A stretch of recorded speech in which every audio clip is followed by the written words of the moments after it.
सबसे अच्छा कैमरा किसका है? मैं तो आज खाली आया हूँ। खाली हाथ आए। Hello my dear. कोई तू खाता नहीं है कुछ? मैं उल्लू के पट्टी है। इधर आ तू, इधर आ।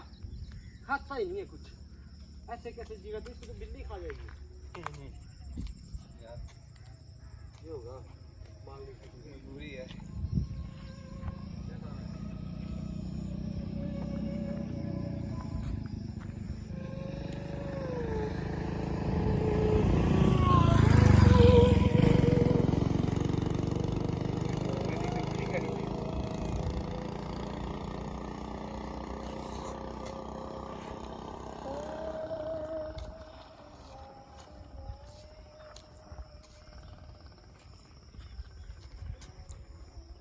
साइड देखो, इस साइड आ रहा है कि नहीं?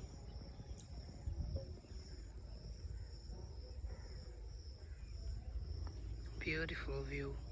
कमजोर बच्चा